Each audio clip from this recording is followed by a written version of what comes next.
नमस्कार शेतकरी बांधवांनो, तर आजच्या व्हिडिओमध्ये माहिती पाहणार आहे रब्बी पीक विमा कशा पद्धतीने भरायचा आहे 2025. तर आजच्या व्हिडिओमध्ये या संदर्भात माहिती पाहणार आहे. तुम्ही जर आपल्या चॅनलवरती पहिल्यांदा आले असेल तर चॅनलला सबस्क्राईब करून ठेवा. तर आता सर्वप्रथम तुम्हाला आपलं CSC ID ओपन करून घ्यायचं आहे किंवा तुम्ही सेल्फ जे की स्वतःसुद्धा पीक विमा भरू शकता. ऑफिशियल पेजवरती आल्यानंतर इथं आपल्याला CSC कनेक्टवरती आपल्याला क्लिक करायचं आहे. ॲप्लिकेशन्सवरती ज्या क्लिक करा.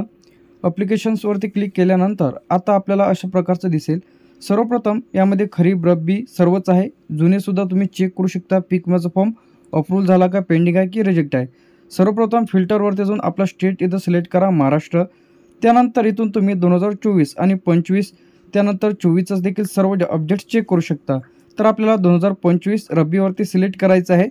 त्यानंतर आता यामध्ये पेड आहे का, त्यानंतर पेड असेल त्यामध्ये दिसेल, अनपेड ॲप्लिकेशन यामध्ये दिसतील तुम्हाला. त्यानंतर तुमचे रिजेक्ट झालेले ॲप्लिकेशन यामध्ये दिसेल. तर आता आपल्याला नवीन फॉर्म भरायचा आहे. तर ॲप्लिकेशन फॉर्म या ऑप्शनवरती आपल्याला क्लिक करायचं आहे. क्लिक केल्यानंतर तुमच्याकडे IFSC कोड असेल तर तुम्ही इथून IFSC कोड टाकून सर्व डिटेल्स ॲटोमॅटिकली येऊन जाईल. जर तुमच्याकडे IFSC कोड नसेल तर इथं तुम्हाला महाराष्ट्र रब्बी प्रधानमंत्री फसल विमा योजना 2025 दिसेल. येसवरती क्लिक करा, IFSC कोड टाका. IFSC कोड जर नसेल तर आपलं जे काही स्टेट आहे इथं स्टेट सिलेक्ट करा. तुमचा जो काही जिल्हा आहे त्या जिल्ह्यांमधील जेवढा की बँक आहे ॲक्टिव्ह आहे ती बँकेचे नाव तुम्हाला दिसेल. तुमच्या बँकेचं नाव सिलेक्ट करा. ब्रँच तिथं येऊन जाईल. त्यानंतर एखादं डेमोसाठी आपण डिस्ट्रिक्ट सिलेक्ट करून घेऊ. एखादी बँक सिलेक्ट करून घेणार आहोत तर त्या बँकमधील तुमचं जवळचं जे काही ब्रँच आहे ते तुम्हाला इथं ब्रँच दिसेल. ब्रँच सिलेक्ट केल्यानंतर फक्त तुम्हाला 2 वेळेस अकाउंट नंबर टाकून चेक बँक डिटेल्सवरती क्लिक करायचं आहे. तर आपल्याला IFSC कोड माहिती आहे तर IFSC कोड आपण टाकून घेऊ. व्हेरीफायवरती मी क्लिक करणार आहे. संपूर्ण डिटेल्स जे काही ॲटोमॅटिकली ते येऊन जाईल. स्टेट आपलं जे काही महाराष्ट्र आहे, डिस्ट्रिक्ट कोणती ब्रँच आहे, कोणतं बँकेचा नेम आहे ते टोटल येऊन जाईल. 2 वेळेस अकाउंट नंबर टाकून मी तर चेक बँक डिटेल्स अँड कंटिन्यूवरती क्लिक करणार आहे. तर मी माझा जो काही अकाउंट नंबर आहे इथं टाकून घेत आहे. IFSC कोड मी ऑलरेडी इथं टाकलेला आहे. प्रायव्हसीसाठी मी थोडी इन्फॉर्मेशन इथं ब्लर केलेली आहे. संपूर्ण इन्फॉर्मेशन भरल्यानंतर चेक बँक डिटेल्सवरती क्लिक करायचं आहे. तर आता आपल्याला संपूर्ण डिटेल्स इथं येऊन जाईल. त्यानंतर आता मी प्रायव्हसीसाठी इन्फॉर्मेशन ब्लर केलेली आहे तर इथं तुमचा आधार नंबर ॲटोमॅटिकली येऊन जाईल. इकडं फार्मर ID वगैरे. तर आता आपल्याला कॅप्चा टाकायचं आहे जो की तुम्ही इथं मोबाईल नंबर तुमचा आहे त्यावरती एक OTP येईल, ते OTP टाकायचं आहे. कॅप्चा पण टाकलेला आहे. व्हेरीफायवरती क्लिक करा. व्हेरीफायवरती क्लिक केल्यानंतर तुम्ही जे काही मोबाईल नंबर इथं टाकलेला आहे त्यावरती एक OTP येईल. ते OTP आपल्याला टाकून सबमिटवरती क्लिक करायचं आहे. तर आता ज्यांना कोणाला OTP येत नसेल तर तुम्ही इथून तुमचा मोबाईल नंबर देखील इथून चेंज करू शकता. तर इथं मोबाईल नंबरवरती OTP आपल्याला आलेला आहे. चुकीचा जर OTP टाकला तर तुम्हाला अशा प्रकारचं येईल. व्यवस्थित तुम्ही तुमचा जो काही OTP आहे ते व्यवस्थित चेक करून टाकायचं आहे. टाकल्यानंतर सबमिटवरती क्लिक करायचं आहे.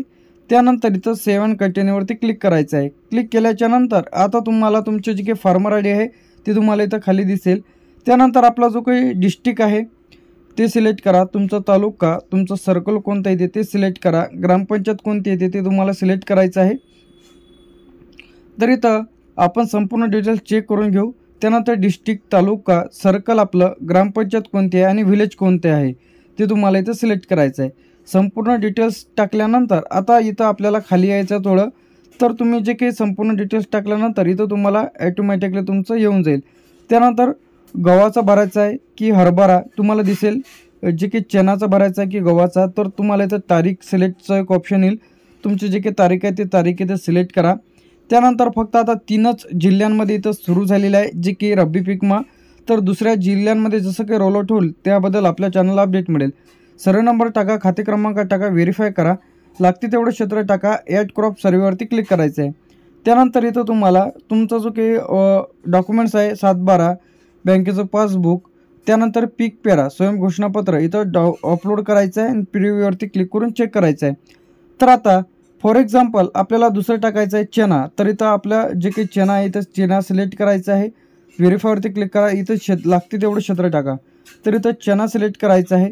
तर आपण मी डेमोसाठी इथं चणा सिलेक्ट करून घेतो.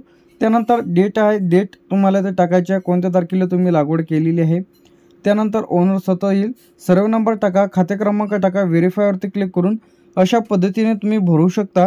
या संदर्भात जर तुमच्या मनामध्ये काही डाऊट असतील रब्बी पीक विमा संदर्भात, जर तुम्हाला खरीपचा पीक विमा मिळालेला नसेल, तक्रार करून कशा पद्धतीने पीक विमा मिळवता येणार आहे तर तुम्ही अनपेडमध्ये चेक करा. जे की आपण ॲप्लिकेशन भरलेलं आहे ते पेडमध्ये तुम्हाला बघायला मिळेल. ज्यांचं पेमेंट झालेलं आहे ते पेडमध्ये, ज्यांचं पेमेंट राहिलेलं आहे ते अनपेडमध्ये. अशा पद्धतीने तुम्ही रब्बी पीक विमा संदर्भात जे की लेटेस्ट अपडेट येतील फक्त 3च जिल्ह्यात आता सुरू झालेल्या आहेत. तर त्या संदर्भात जे की लेटेस्ट अपडेट येईल तर सर्वप्रथम आपल्या OMT information take YouTube channel update मिळेल. व्हिडिओ आवडल्यास लाईक, कमेंट, शेअर.